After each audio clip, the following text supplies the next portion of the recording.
What happens when an engineer outgrows the code and starts redesigning the org chart?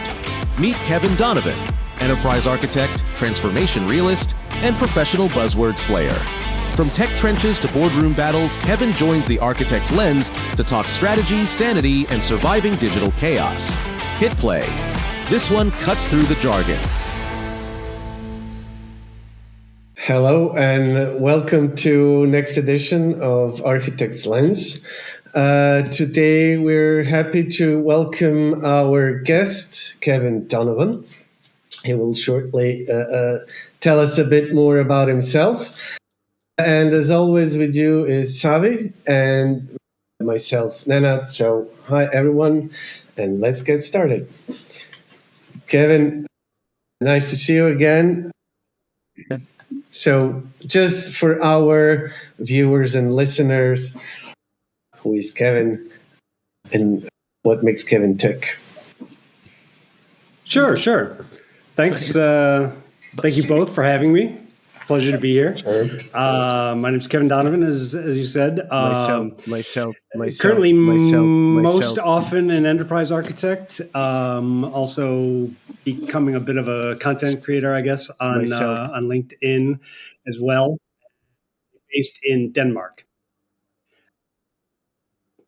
Professionally, I've worked across a number of industries: healthcare, financial services, e-commerce. I got my feet wet in the engineering side of the house, doing a lot of systems programming in Java, but always with kind of a strong focus on architecture, be that maybe software architecture in the beginning, and then, how we can deliver a strategy. Yeah, so a background in software engineering, but always kind of looking at the structure at least, and that sort of led me more down the path toward architecture, and looking to execute on strategy and how to deliver value and the culture that creates and enables that. Yeah. Currently, I'm with a small consultancy, Weave, that focuses only on architecture, no implementation. I do some writing and coaching in the EA space, try to help architects become better communicators. I think that's a big part of the job when you advance, and then help businesses get real value from architecture. And then aside from my day job, I'm also chairman of the Chief Architect Forum. It doesn't want to zoom in, whatever. Yeah, there you go. Yeah. So look that up at chiefarchitectforum.org if you're interested. It's a good community. Okay. So you mentioned a couple of things, right? So from engineering to enterprise architecture, right? How does that look like? I mean, it's one of the career paths, right? In terms of from engineer to, and making things. What is it that kind of led you to actually being an enterprise architect, and what's the point where you said, okay, I'm no longer an engineer because I don't do this stuff. I'm an architect because I do that stuff, right? Yeah. Questions from the get-go. Yeah. I mean, there is sort of a once an engineer, always. You never want to say that you're not.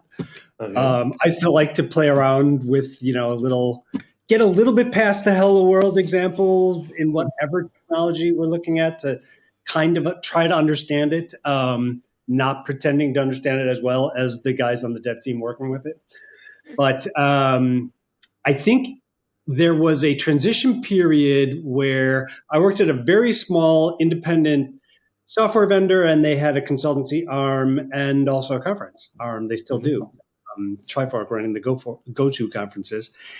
And they're very much hands-on. We were, software architecture nerds. It was all patterns and extreme programming and, everything that you could throw at it.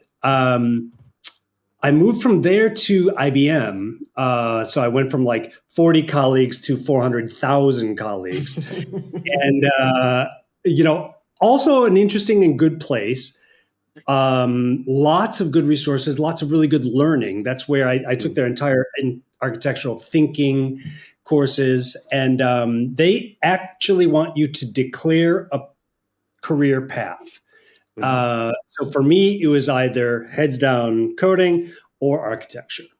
And I had always been interested, as I mentioned, in kind of what we're putting together for a client. How can we solve the set of requirements best and deliver? And then I would, if I had time, I would take a story off the board and work on something, deliver some code. But IBM sort of wanted to take the keys to your dev environment away from you and give you Word and PowerPoint, which I kind of resisted pretty hard for a long time. But at some point, you kind of need to gravitate to where you are able to deliver most value. And, I wrote decent code. There's actually still code of mine in production today. I just found a month ago, from maybe 20 years ago. But I wasn't going to be the best and fastest ever, and I wasn't necessarily going to deliver the most value there. I could see where my value was closer to going out to the customer, talking with different levels of people about their problems and challenges, and then taking it all back, whiteboarding with a team. Again, my ideas are not going to be the best. If architecture is good, let's all do architecture. And kind of, beginning to sort of form a solution and then iterating on that, again, checking back and forth with your client and kind of guiding that delivery. And that I was, very felt fine that I had less and less and less time actually hands on keyboard, not committing. I don't know. At some point, it just happened. Like, this went from idea to delivery, and I didn't commit a line of code. It's weird. So when you stop committing, that's when you're architect, right? That's what some people say. Yeah. I was actually at a small, like a boutique consultancy. After I've sort of swung back and forth between being with an organization and working at consultancies. I sort of like both. But yeah, this one place, the funny group, they if I push changes or if I had a PR up, they'd be like, whoa, set the alarms, architect pushing code. Okay. It's just documentation. I'm just updating a README. That's all I'm doing, guys. Yes, it's just markdown. Don't worry. No harm, no foul. So one of the things, and this comes, of course, and like from what you said, you are starting to be more kind of a guy that is between like client or business and the engineering team, right? So you're kind of the connecting glue, and that is usually what is attributed to architects, right?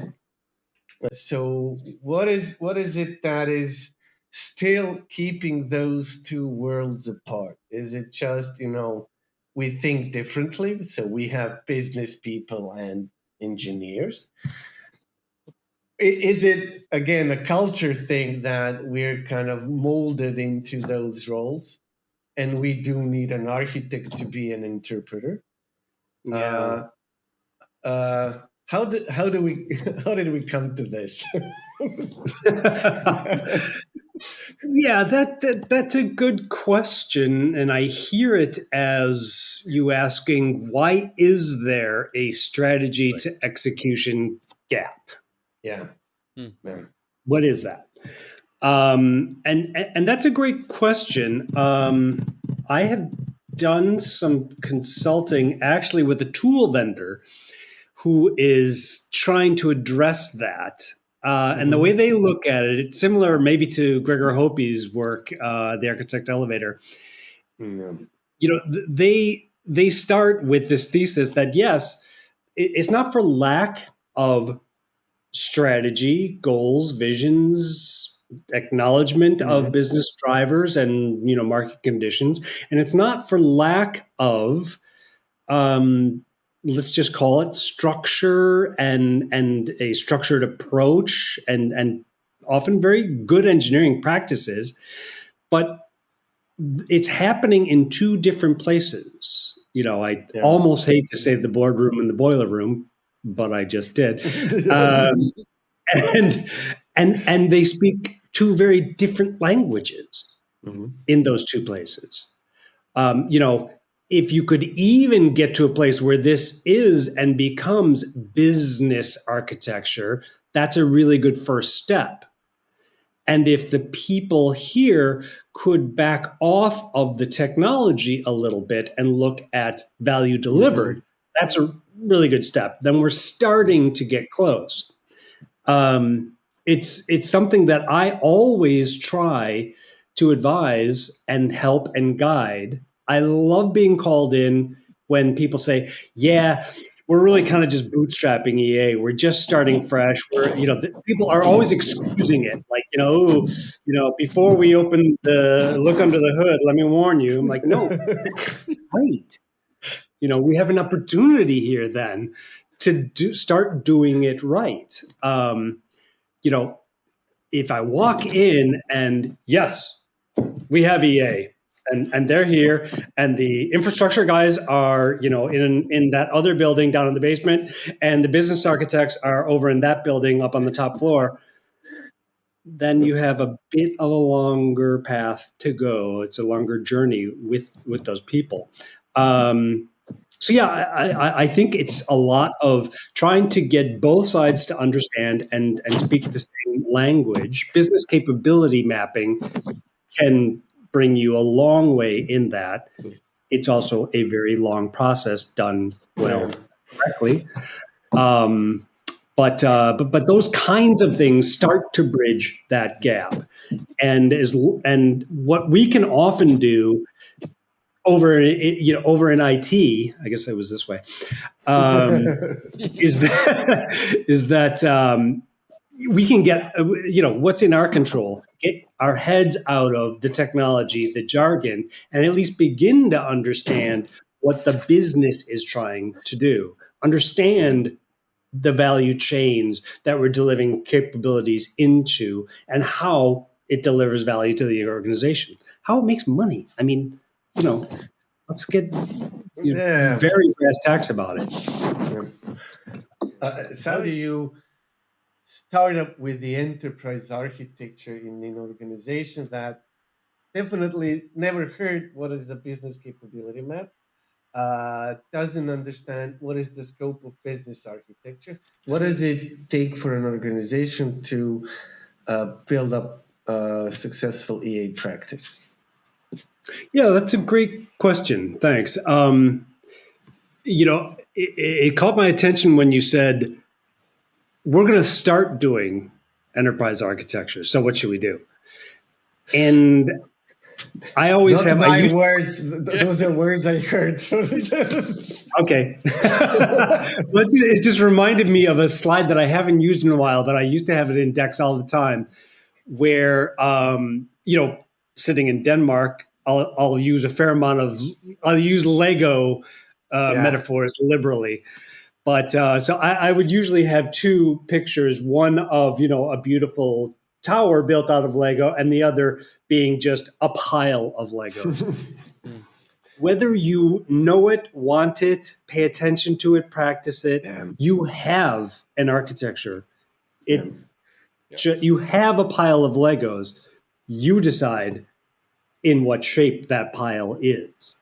So I definitely feel like any organization at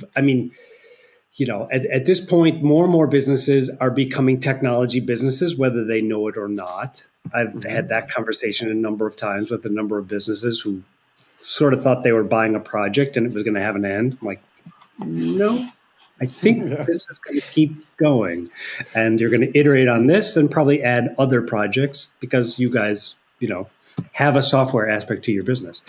So I think the key insight is sort of that, tied to, and I love the title of this podcast. Architecture is not a deliverable. It's not a thing that you need to turn on or can turn off. It is a lens through which decisions are made.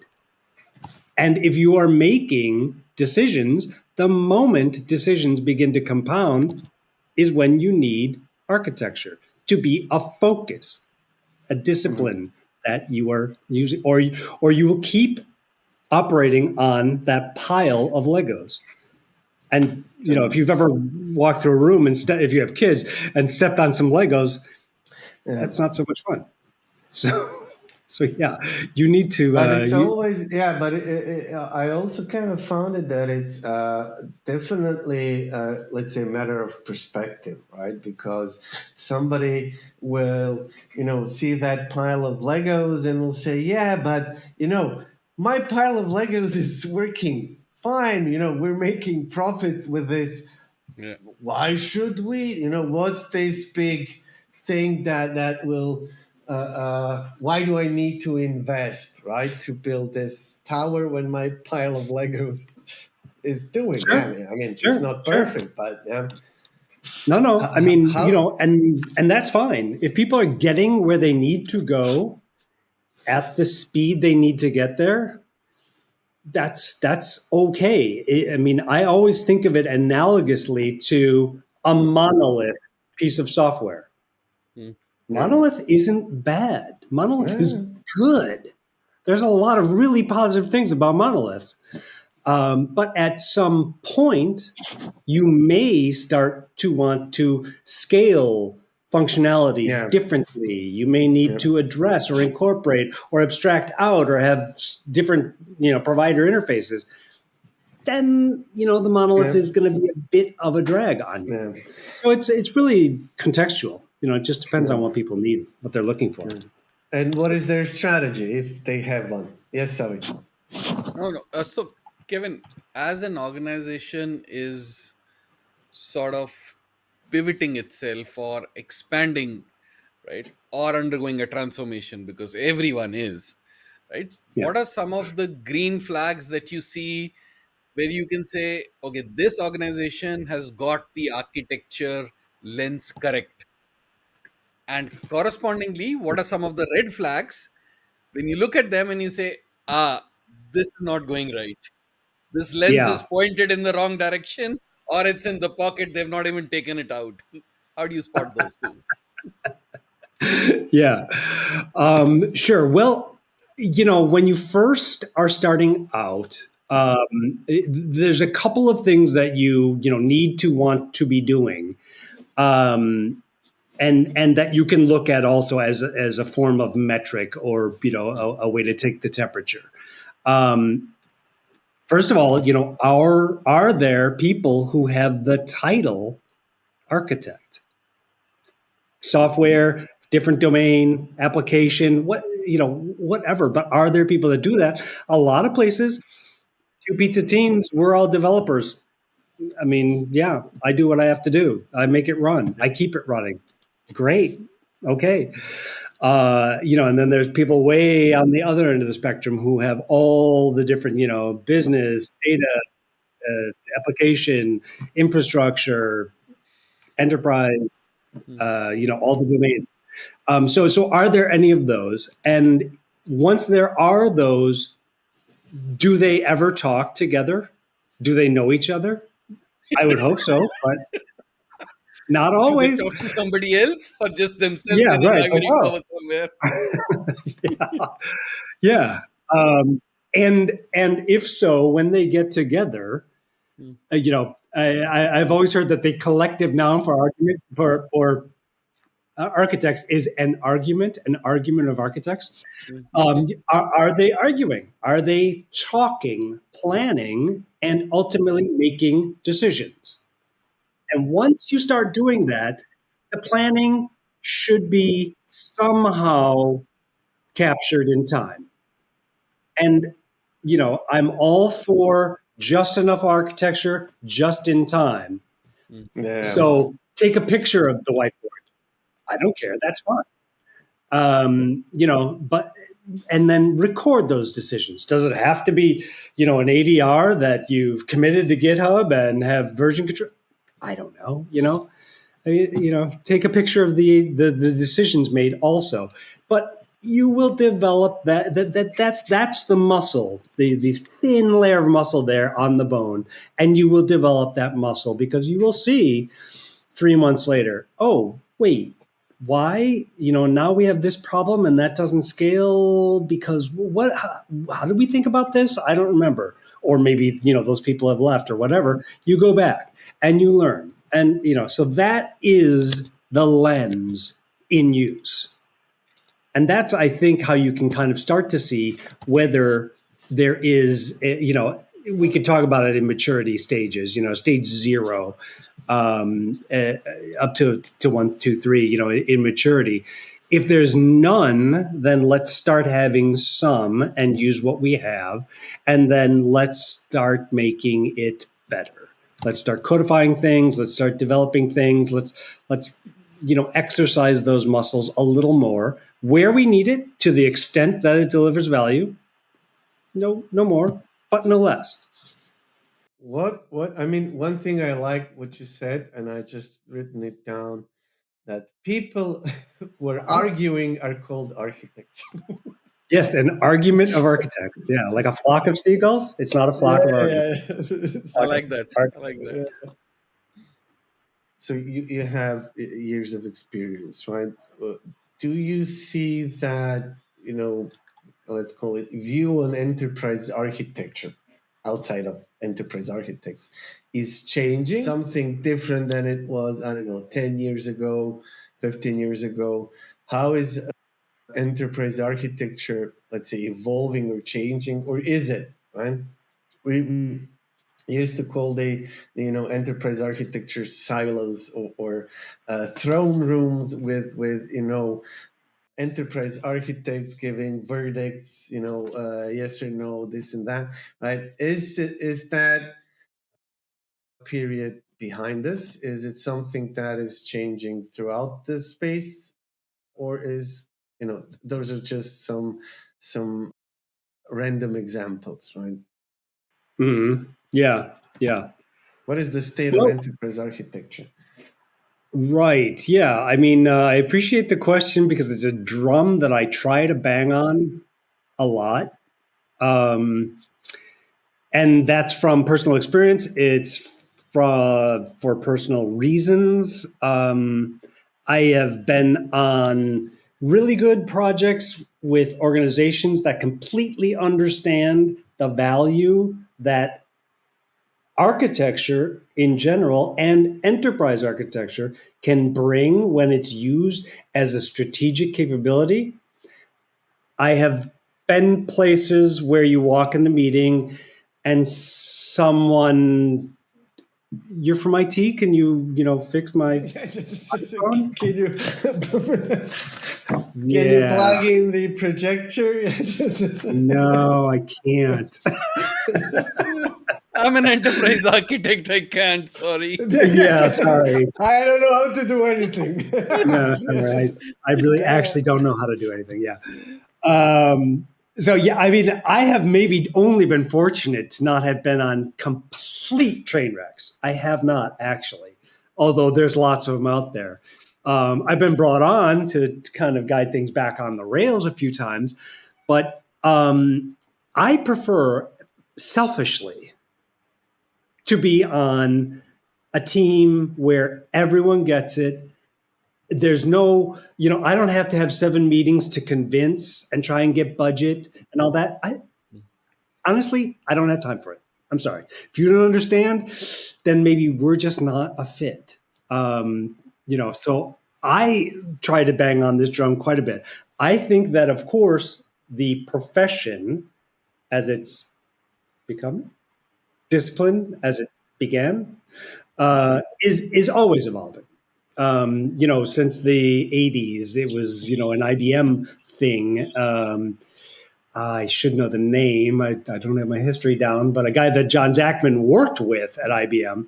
And it was like, business process analysis kind of, an approach. Not so much, enterprise architecture necessarily, but yeah, some kind of, a framework for information systems, which then became the Zachman framework. Mm-hmm. And, that was sort of the first role at trying to build some kind of a framework for enterprise architecture. And I think it was fine. There's quite a few people who are still adherents today. It's an interesting ontology. It's an interesting set of questions to ask yourself. TOGAF seems to have kind of taken over and won a lot of adherence. I think that also has its very positive aspects. It gets beaten up a lot these days, but I appreciate greatly the business first approach to things, and looking at the business layer, and then layering abstraction. That's kind of the only tool we have. It's certainly our most powerful tool, so let's use it. But IT has been the domain in which enterprise architecture and all architects have lived. And I think, especially now with the speed of technology, the rate of speed increasing, and how much Mark Andreessen software is eating the world, there's simply a need for architects to have more influence and understanding of the business side. And I haven't heard anybody actually be so honest as to say it, but there has to be people in the CXO suite who are kind of like, I don't know what the heck this stuff is. I have no idea how this works. Explain an LLM. I keep going back and seeing those videos and reading that, those white papers, because I'm like, wait, how is it doing that now? So, Kevin, I want to build on that. It's a great segue. Yeah. And that's exactly what I was thinking. So as more non-developers try and become developers, with this AI thing, and sure, as it moves beyond just a proof of concept or just a smaller thing, and as things like, agentic AI and Lovable and all of these start maturing up, where you can build possibly production code, production worthy products just by prompting, maybe another 2-3 years down the line, how do you think fundamentally enterprise architecture shifts? Because now I'm just writing prompts, and I probably am not an engineer in the head. What is enterprise architecture then? Yeah, interesting. Right. I mean, we see people, figures in the industry saying, forget computer science. And exactly other people saying, do not forget computer science. No, exactly my point. Yeah. I think that is already having a profound effect on software engineering. Yeah. As you hint, things are not quite as mature yet. Yeah. Although they blow my mind. They do. I assume you've played with Windsurf or Cursor or those things. And I mean, people, it's not exactly cocktail party talk, but even people in my family would be like, hey, you're an IT, right? Could you make me like a little app that could do this? And I'd always be like, well, that's not so little of an ask, getting something half running that could kind of do that on your phone or on a website is going to take me like 2 weeks of work. And, no, I'm probably not going to do that. It's like 7 minutes code flying onto the screen faster than you can even see it. And it's done. And sometimes it works. UI. There's some business logic that you specified and that it kind of just inferred. Yeah. And there's a database behind. Correct. I'm like, wow. That's amazing. I saw somebody who said, I mean, application logic. Satya Nadella, of course, Yeah, saying, he said that. I SaaS remember is that. going out the window. It's, Yeah. that's over. All SaaS companies now dead. And that, software, which, I mean, technology has the half-life of a banana, already. And software is going to be like someone said, like a post. You'll see it in your feed. And it's Maybe gone. you'll stop There you and read it. go. Maybe you'll use it, I like but that. tomorrow it'll be Software something is going to else. be like a post. I like that. That's a t-shirt slogan. Like, whoa. I like that.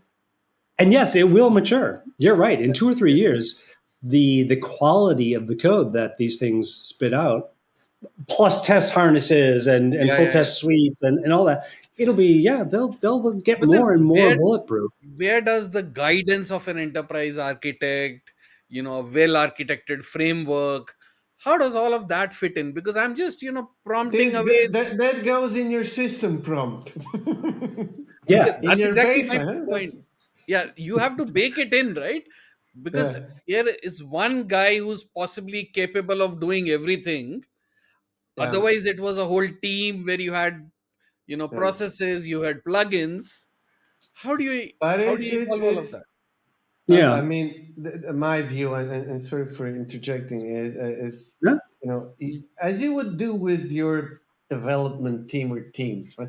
You need to repeat everything continuously, right? Because engineering teams, development teams will definitely go in one direction, and you need to always steer them back to architecture, right? Yeah.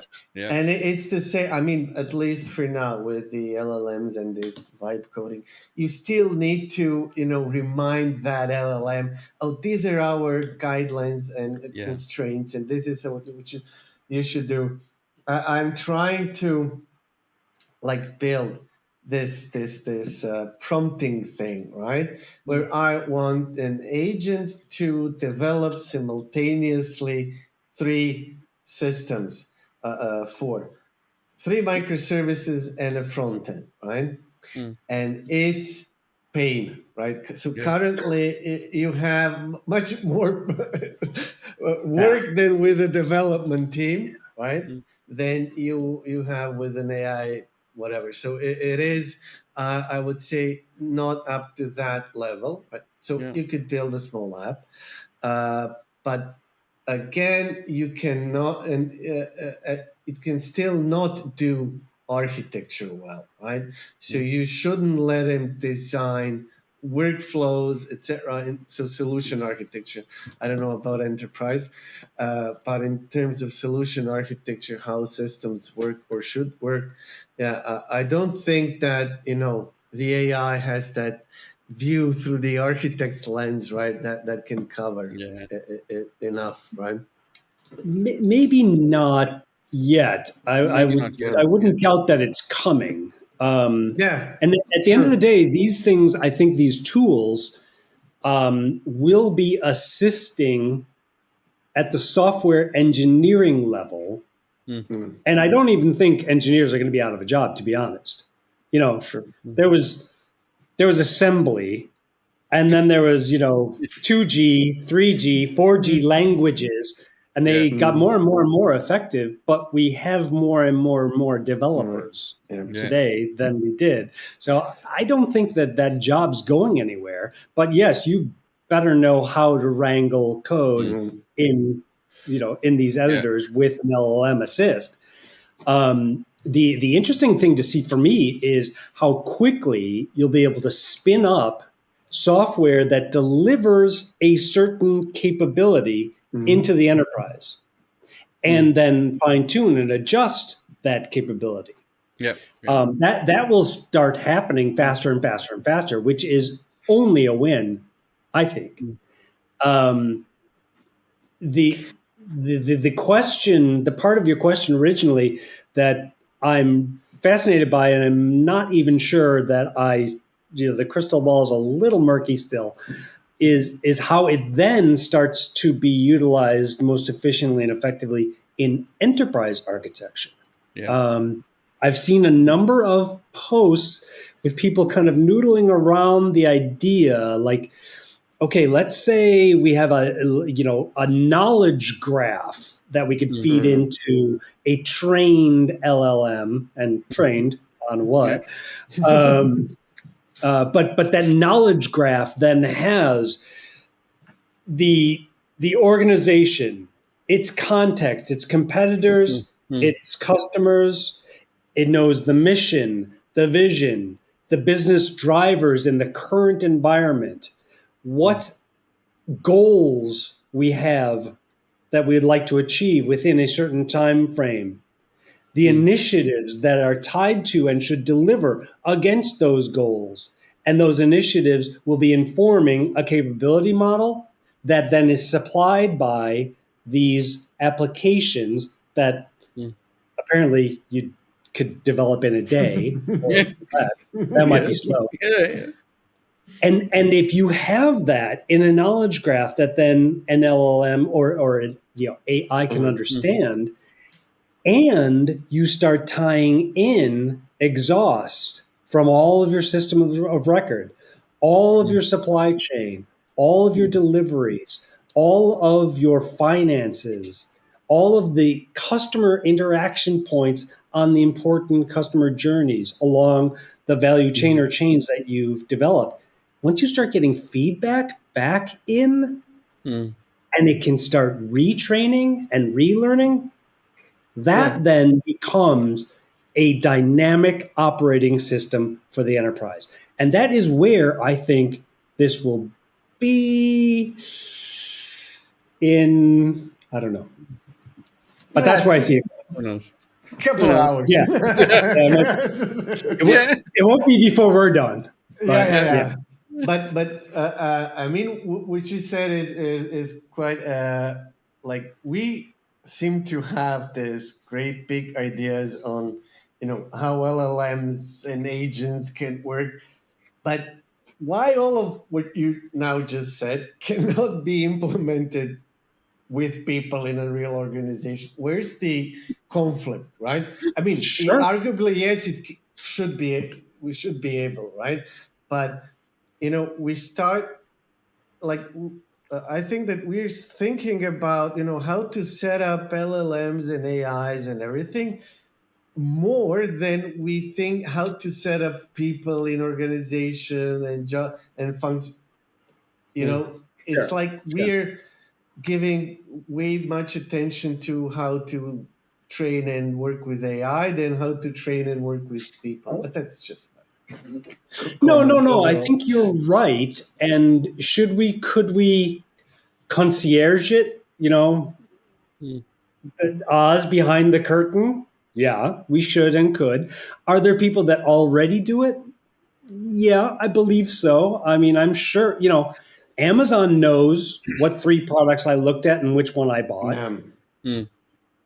But does that information then get fed back dynamically to change the title and brighten the product photo on the 2 that I didn't pick? No, it doesn't. Not yet. Because we don't have people to do that yet. And maybe we never should have people, but you could have that done as part of an automation. Yeah. And it could be done A/B tested, but I was more thinking on the entire process, right? You have, the strategy, the goals, turning it into architecture, into development, into deliverables, which are, I don't know, like now a front end of a shop, which will then record what the customer is doing, and based on that, provide the feedback for the entire loop, for the entire value chain right?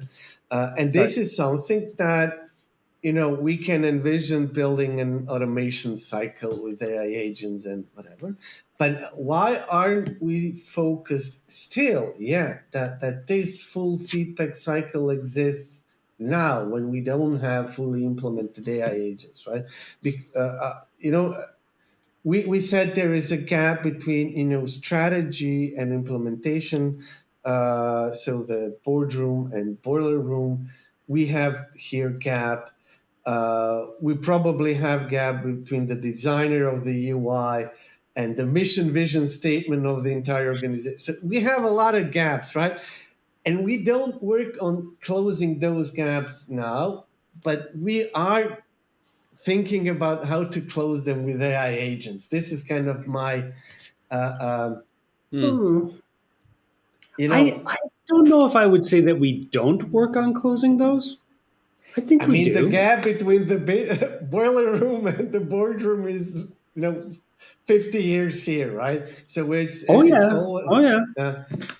Yeah. and I mean, at least kind of a generalized, maybe too harsh would be to say, okay, organizations still don't know how to utilize architecture, right, as a capability, Sure. right. Mm.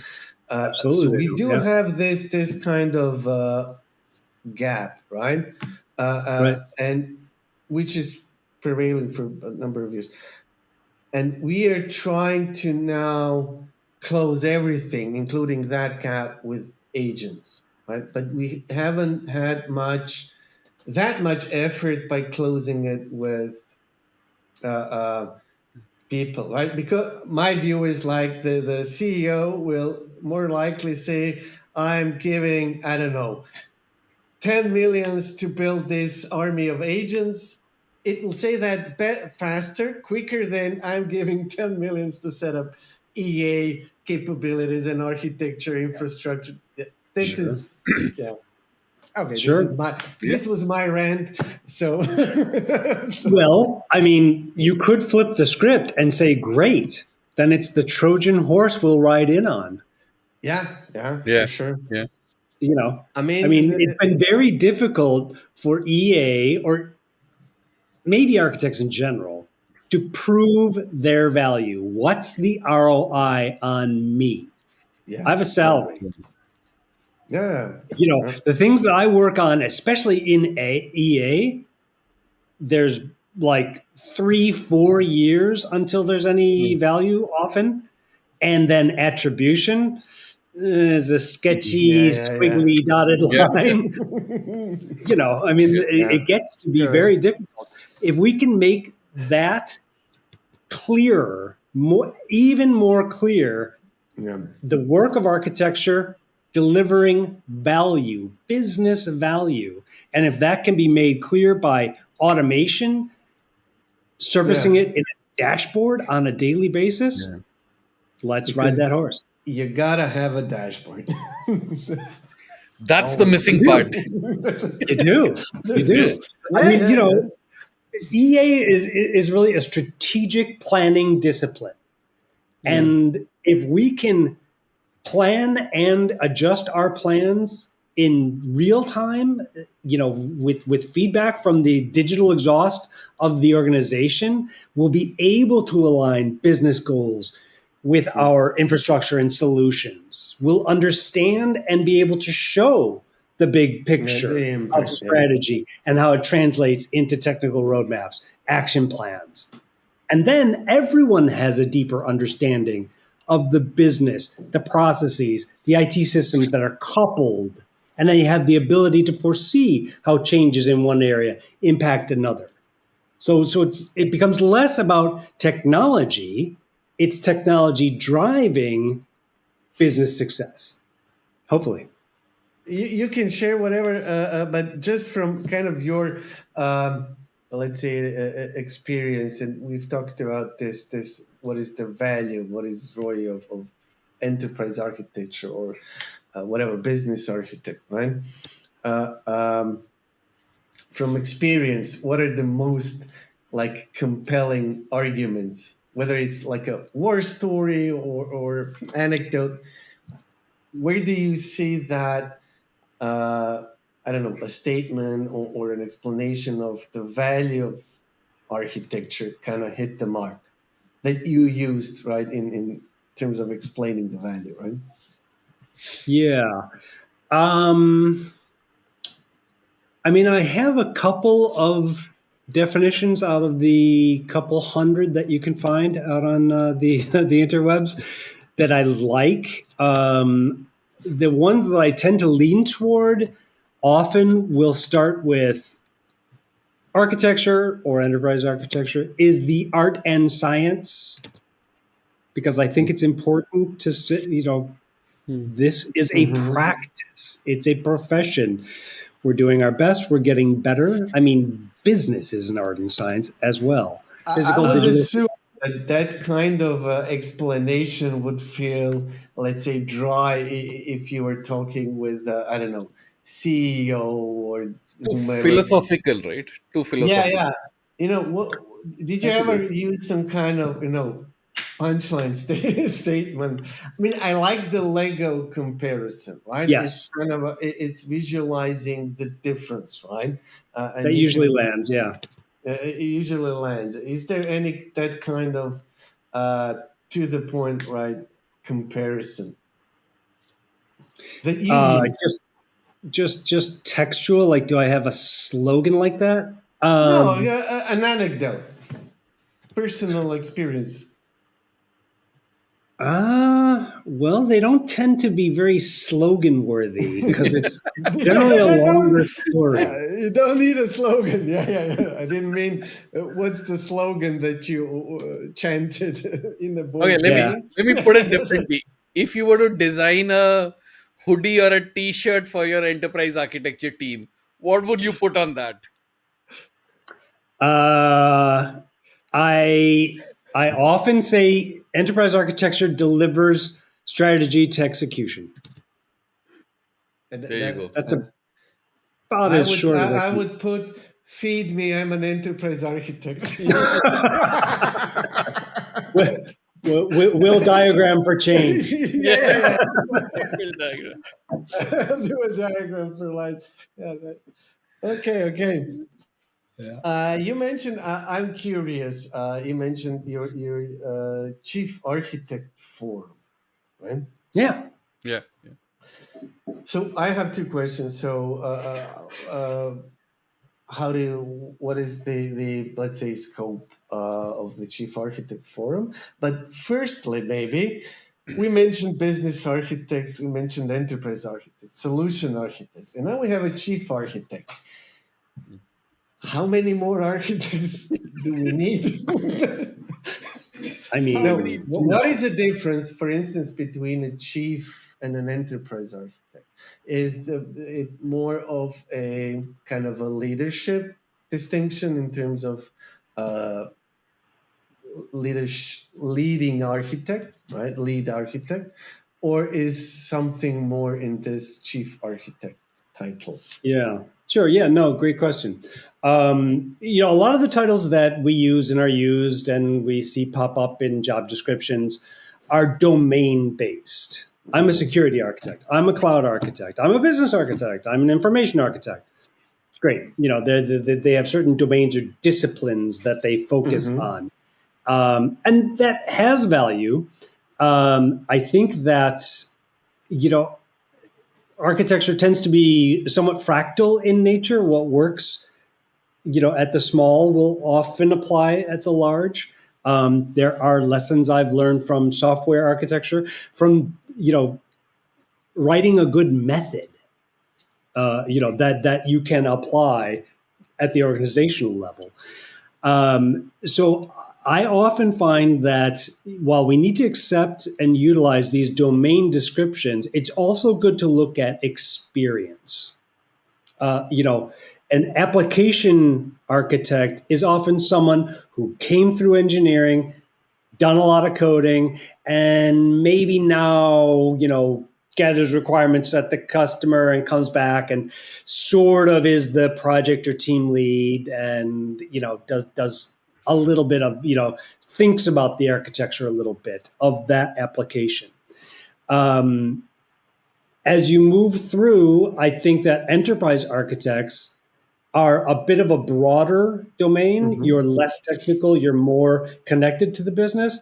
I believe that enterprise architects as a function should have an integration of business, application, data, and infrastructure. I think all those people should consider themselves and wear the hat of EA, especially in certain organizations and in certain contexts, certain situations. because you cannot effectively govern the entire landscape if you have your business architects not thinking they're enterprise architects and living over here and doing their work. Their work needs to be integrated with application, data, and infrastructure for everything to be really cohesive. But at some point, if you look at this experience spectrum, it's useful, kind of like at a hospital, there will be a chief of surgeons. And he should be a practicing surgeon, most likely is. Similarly, in a larger organization with a number of architects, it's a good idea to have a chief architect. So I would think of it more in terms of an experience level. And you tend to then just have more kind of visibility into the business, the C-suite, connections there, but then responsibility for architecture in general and people management. Your architects, be helping them to grow and mature in their role. Architect who is architecting the architecture. Sorry for that. Yeah. And so then the forum, the Chief Architect Forum, is a group of chief architects. You either have that title, or because titles are so different everywhere, we have a couple proxy qualifications. If you lead a group of X number of people, if you have 10 plus architects reporting into you and manage those people both professionally and their work, then you'd be considered for membership. Do you exchange war stories there?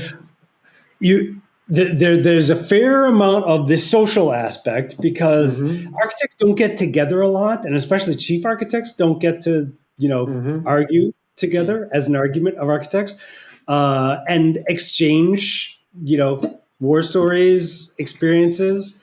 But really where, and that's the social aspect, which is very important. But the remit, the mission of the Chief Architect Forum is more than somewhat broader. We talked about the 70s, the 80s, the IBM, birth of this discipline, and that maybe it's growing into a profession.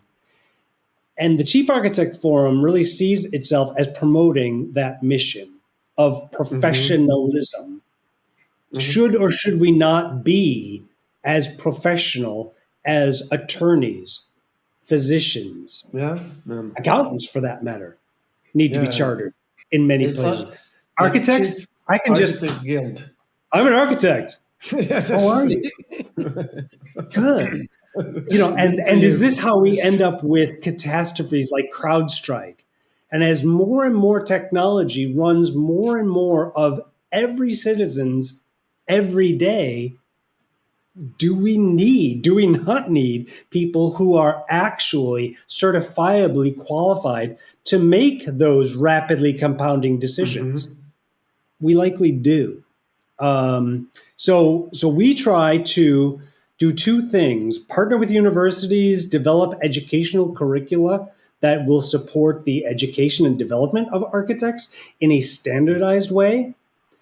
Certification of those, board certification, not, go through 93 multiple choice questions. No, show me, tell me, show me your scars. Let's hear the stories.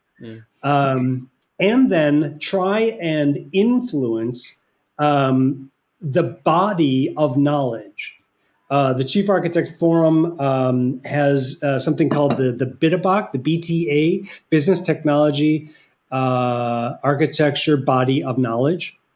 And it is a set, it is not a framework. You can use it with Zachman or TOGAF or anything you want, but it's a set of best practices that have been refined and kind of vetted by thousands of practitioners. And you can just go, it's on GitHub. If you see something that's wrong, submit a pull request. But you can go and use these things in your practice and improve them as you see fit. And we as a group of architects then can control and own our own body of knowledge that funnels into our training, the training of ourselves and mentoring of junior architects. And that way we're not beholden to IBM to train people or any other, Accenture, EY, I don't know, or Open Group, which, does a similar thing, but is a little bit harder to dance with, and a little bit more of a set framework. So that's the idea, is that people will get together. We have several different working groups, and yes, we'll have coffee and talk, but you're also trying to produce white papers that end up in best practices, tools, canvases that people can pull off the shelf and use tomorrow in that meeting to drive better decisioning. So that's kind of why we do what we're doing, who we are. Okay, we're at our time. Yeah. It's a 2-hour podcast, right? Is this Joe Rogan? It's like a 4-hour podcast. Yeah, we'll go for like 3 marathon. We're just warming up here. Warming up. Yeah. This is still an intro. Okay. Any closing words, Avi, Kevin, that you would like to share that we haven't touched, or any questions? I mean, you can even ask us, Kevin. I did not come prepared with questions to ask you, although I'm interested to hear. I did ask Nina in our pre-show interview my favorite question to ask people in this business. So I'll ask you, Savi. Why are you here all the way back? Like, did your uncle give you a computer, or like, how did you get into technology? So I did engineering because I didn't want to become a doctor. Okay. It was binary. Two options. Okay. So I became an engineer. And as I entered an engineering college, I passed through a mechanical lab and I heard a lot of sweat and, people working really hard. And then I walked past a civil engineering lab and I saw people wearing coats and, taking their gadgets, going out on the street. And then I went past through a computer lab and people were sitting in chairs and looking cool and sexy. And I'm like, this one, whatever it is. I'll take that. Yeah, I like that. So that's how it started. Oh, that's good. That's a good story. Thanks. I love that. Yeah. So Excellent. I always say that I came into the DevOps area by chance, but I stayed back by choice because I like this kind of work. Good. So yeah, that's how it's been. Super important. DevOps, I think, well, it's gaining more and more focus, as it rightly should. Yeah. I hope you feel that way too. Yeah, of course. Yeah, good. Yeah. Kevin, thank you for your time. It was really great chatting with you. We didn't have any arguments, but we'll do that next time. Yeah, next time. We'll do That'd be more provocative next time. Yeah. That's something for the 4-hour podcast now. Yes. I'll throw out some bombs and right. Talk about how stupid Dora is and We'll compile a list of kind of controversial bullet points for our next session. Yeah. Good idea. Good idea. Again, thank you for your time. Certainly, it was really thank you. Great chatting with you. And hope to see you soon again on our podcast and to share some new insights with you. Yeah, great. Best of luck with the Architect's Lens. I like it. Thank you, Kevin. Thank you.